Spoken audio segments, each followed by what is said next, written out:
ಕದಂಬ ಮಯೂರವರ್ಮನು. ಕರ್ನಾಟಕ ಇತಿಹಾಸದಲ್ಲಿ ಕದಂಬ ಮಯೂರವರ್ಮನ ಹೆಸರು ಅತ್ಯಂತ ಪ್ರಸಿದ್ಧವಾಗಿಯೂ ಮಹತ್ವಪೂರ್ಣವಾಗಿಯೂ ಕಾಣಿಸುತ್ತದೆ. ಆತನು ಕೇವಲ ಒಬ್ಬ ರಾಜನಲ್ಲ, ಬದಲಾಗಿ ಕನ್ನಡ ನಾಡಿನ ಮೊದಲ ಸ್ವತಂತ್ರ ರಾಜವಂಶವಾದ ಕದಂಬ ವಂಶದ ಸ್ಥಾಪಕ.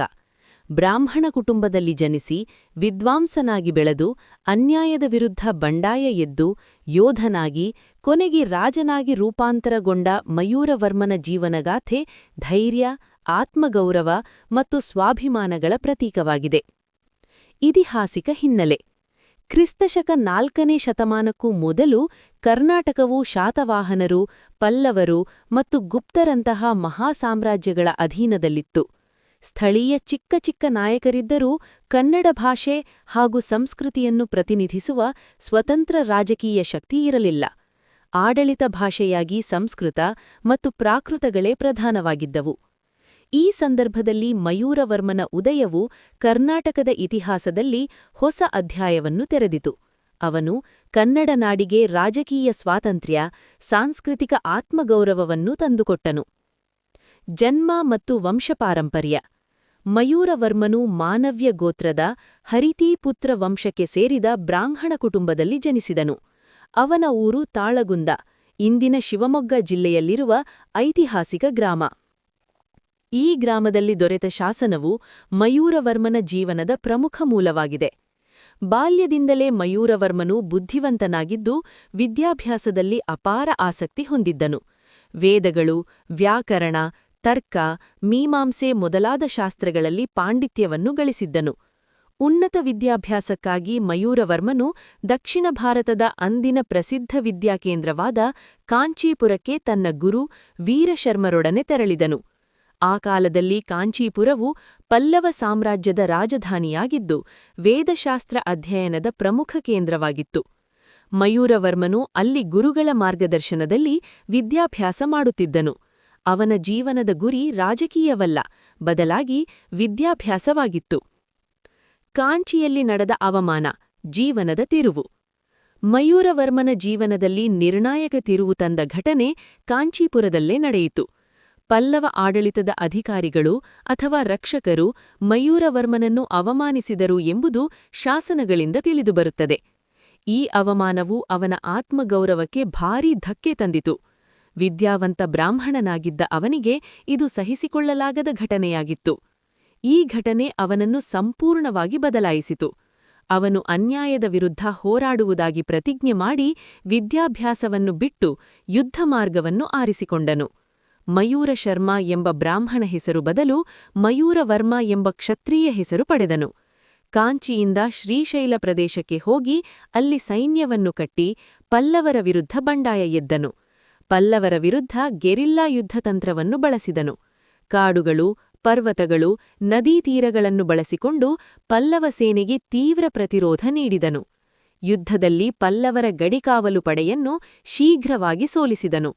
ಬಾಣರು ಮೊದಲಾದ ರಾಜರಿಂದ ಕಪ್ಪವನ್ನು ತೆಗೆದುಕೊಂಡನು. ಇದರಿಂದ ಪಲ್ಲವರಾಜನು ಕೋಪಗೊಂಡು ಮಯೂರವರ್ಮನ ವಿರುದ್ಧ ಒಂದು ಸೈನ್ಯವನ್ನು ಕಳುಹಿಸಿದರು. ಈಗಾಗಲೇ ಬಲಿಷ್ಠನಾದಿ ಬೆಳೆದಿದ್ದ ಮಯೂರವರ್ಮನು ಪಲ್ಲವರನ್ನು ಹಿಮ್ಮೆಟ್ಟಿಸಿದರು. ಪಲ್ಲವರಿಗೆ ಮಯೂರವರ್ಮನ ಸಾಮರ್ಥ್ಯ ಅರಿವಾಗಿ ಆತನ ಸ್ವತಂತ್ರ ಆಡಳಿತವನ್ನು ಒಪ್ಪಿಕೊಳ್ಳಬೇಕಾಯಿತು. ಪಶ್ಚಿಮ ಕರಾವಳಿಯಿಂದ ಮಲಪ್ರಭಾ ನದಿಯವರೆಗಿನ ಪ್ರದೇಶವನ್ನು ಮಯೂರವರ್ಮನಿಗೆ ಒಪ್ಪಿಸಿದರು. ಚಿತ್ರದುರ್ಗ ಜಿಲ್ಲೆಯ ಚಂದ್ರವಳ್ಳಿಯಲ್ಲಿ ದೊರೆತ ಶಾಸನದಲ್ಲಿ ಅವನ ದಿಗ್ವಿಜಯಗಳ ಬಗ್ಗೆ ಉಲ್ಲೇಖವಿದೆ. ಮಯೂರವರ್ಮನು ತ್ರೈಕೋಟ, ಅಭಿರ, ಪಾರ್ಯಾತ್ರಿಕ, ಸೈಂದಕ, ಪುನ್ನಾಟ ಮತ್ತು ಮೊಕರಿ ರಾಜ್ಯಗಳ ರಾಜರನ್ನು ಸೋಲಿಸಿದನು ಎಂದು ಈ ಶಾಸನದಲ್ಲಿ ಹೀಗೆ ಮಯೂರವರ್ಮನು ಸ್ವತಂತ್ರ ರಾಜನಾಗಿ ಹೊರಹೊಮ್ಮಿದನು. ಇದು ಕರ್ನಾಟಕ ಇತಿಹಾಸದಲ್ಲಿ ಅತ್ಯಂತ ಮಹತ್ವದ ಕ್ಷಣವಾಗಿತ್ತು.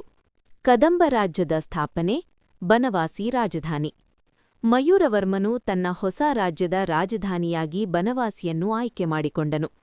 ಬನವಾಸಿ ಕರ್ನಾಟಕದ ಬಹು ಪ್ರಾಚೀನ ಪಟ್ಟಣ. ಬನವಾಸಿಯು ಉತ್ತರ ಕನ್ನಡ ಜಿಲ್ಲೆಯ ಶಿರಸಿ ತಾಲೂಕಿನ ವರದಾ ನದಿ ದಂಡೆಯ ಮೇಲಿನ ಗ್ರಾಮ. ಇದನ್ನು ಜಯಂತಿ, ಬೈಜಯಂತಿ, ವನವಾಸಿ ಎಂದು ಕರೆಯುತ್ತಾರೆ. ಅಶೋಕನ ಕಾಲದಲ್ಲಿ ಬೌದ್ಧ ಧರ್ಮ ಪ್ರಚಾರಕರು ಇಲ್ಲಿಗೆ ಬಂದಿದ್ದರು.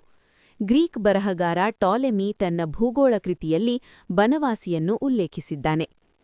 ಮಯೂರವರ್ಮನು ಕದಂಬ ಮಯೂರವರ್ಮ ಎಂಬ ರಾಜಕೀಯ ಬಿರುದನ್ನು ಸ್ವೀಕರಿಸಿ ವೈದಿಕ ಯಾಗಯಜ್ಞಗಳನ್ನು ನಡೆಸಿ ತನ್ನ ರಾಜತ್ವಕ್ಕೆ ಧಾರ್ಮಿಕ ಮಾನ್ಯತೆ ನೀಡಿದನು. ಆಡಳಿತ ವ್ಯವಸ್ಥೆ. ಮಯೂರವರ್ಮನು ದೃಢವಾದ ಆಡಳಿತ ವ್ಯವಸ್ಥೆಯನ್ನು ನಿರ್ಮಿಸಿದನು.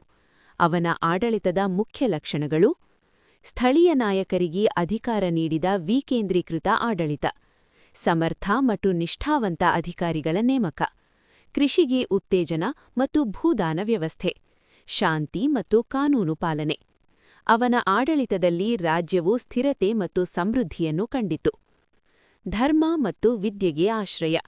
ಮಯೂರವರ್ಮನು ಬ್ರಾಹ್ಮಣನಾಗಿದ್ದ ಕಾರಣ ವೈದಿಕ ಧರ್ಮ ಮತ್ತು ಶಿಕ್ಷಣಕ್ಕೆ ವಿಶೇಷ ಪೋಷಣೆ ನೀಡಿದನು. ಬ್ರಾಹ್ಮಣರಿಗೆ ಅಗ್ರಹಾರಗಳನ್ನು ನೀಡಿದನು. ಯಾಗಯಜ್ಞಗಳನ್ನು ನಡೆಸಿದನು. ಸಂಸ್ಕೃತ ಭಾಷೆಗೆ ಮಹತ್ವ ನೀಡಿದರೂ ಕದಂಬರ ಕಾಲದಲ್ಲಿಯೇ ಕನ್ನಡ ಭಾಷೆ ಆಡಳಿತ ಮತ್ತು ಶಾಸನಗಳಲ್ಲಿ ಬೆಳೆಯಲು ಆರಂಭಿಸಿತು. ಇದು ಮುಂದಿನ ಕನ್ನಡ ಸಾಹಿತ್ಯಕ್ಕೆ ಬುನಾದಿಯಾಯಿತು. ಸೈನಿಕ ಸಾಧನೆಗಳು. ಬ್ರಾಹ್ಮಣನಾಗಿ ಹುಟ್ಟಿ ಯೋಧನಾಗಿ ಬೆಳೆದ ಮಯೂರವರ್ಮನ ಸೈನಿಕ ಸಾಧನೆಗಳು ಅತ್ಯಂತ ವಿಶಿಷ್ಟವಾಗಿವೆ. ಪಲ್ಲವರಂತಹ ಬಲಿಷ್ಠ ಸಾಮ್ರಾಜ್ಯವನ್ನು ಎದುರಿಸಿ ಜಯ ಸಾಧಿಸುವುದು ಅವನ ಶೌರ್ಯದ ಸಾಕ್ಷಿಯಾಗಿದೆ. ಅವನ ಸಾಧನೆಯು ಗಂಗರು, ಚಾಲುಕ್ಯರು, ರಾಷ್ಟ್ರಕೂಟರು, ಹೊಯ್ಸಳರು ಮೊದಲಾದ ಮುಂದಿನ ಕನ್ನಡ ರಾಜವಂಶಗಳಿಗೆ ಪ್ರೇರಣೆಯಾಯಿತು. ಶಾಸನಾತ್ಮಕ ಸಾಕ್ಷ್ಯಗಳು. ಮಯೂರವರ್ಮನ ಕುರಿತು ತಿಳಿಯಲು ಪ್ರಮುಖ ಮೂಲವೆಂದರೆ ತಾಳಗುಂದ ಶಾಸನ. ಇದು ಸಂಸ್ಕೃತದಲ್ಲಿ ರಚಿಸಲ್ಪಟ್ಟಿದ್ದು ಅವನ ವಂಶಾವಳಿ, ವಿದ್ಯಾಭ್ಯಾಸ, ಕಾಂಚಿಯ ಅವಮಾನ, ಹೋರಾಟ ಮತ್ತು ರಾಜತ್ವವನ್ನು ವಿವರಿಸುತ್ತದೆ. ಈ ಶಾಸನವು ದಕ್ಷಿಣ ಭಾರತದ ಇತಿಹಾಸದಲ್ಲಿ ಅಪರೂಪದ ಮಾಹಿತಿಯನ್ನು ಒದಗಿಸುತ್ತದೆ. ಮಯೂರವರ್ಮನ ಐತಿಹಾಸಿಕ ಮಹತ್ವ. ಮಯೂರವರ್ಮನ ಮಹತ್ವವನ್ನು ಹೀಗೆ ಸಾರಬಹುದು: ಕನ್ನಡದ ಮೊದಲ ಸ್ವತಂತ್ರ ರಾಜವಂಶದ ಸ್ಥಾಪಕ, ಆತ್ಮಗೌರವ ಮತ್ತು ಸ್ವಾಭಿಮಾನದ ಪ್ರತೀಕ, ಬ್ರಾಹ್ಮಣನಿಂದ ರಾಜನಾದ ಅಪೂರ್ವ ವ್ಯಕ್ತಿತ್ವ, ಕನ್ನಡ ರಾಜಕೀಯ ಮತ್ತು ಸಾಂಸ್ಕೃತಿಕ ಚೇತನದ ಆರಂಭ, ಮುಂದಿನ ರಾಜವಂಶಗಳಿಗೆ ಪ್ರೇರಣಾಸ್ರೋತ. ಉಪಸಂಹಾರ. ಕದಂಬ ಮಯೂರವರ್ಮನು ಕರ್ನಾಟಕ ಇತಿಹಾಸದ ದೀಪಸ್ತಂಭನಂತಿದ್ದಾನೆ. ಅವನ ಜೀವನವು ಅನ್ಯಾಯದ ವಿರುದ್ಧ ಹೋರಾಟ ಮಾಡಿದರೆ ಸ್ವಾತಂತ್ರ್ಯ ಸಾಧ್ಯ ಎಂಬ ಸಂದೇಶವನ್ನು ನೀಡುತ್ತದೆ.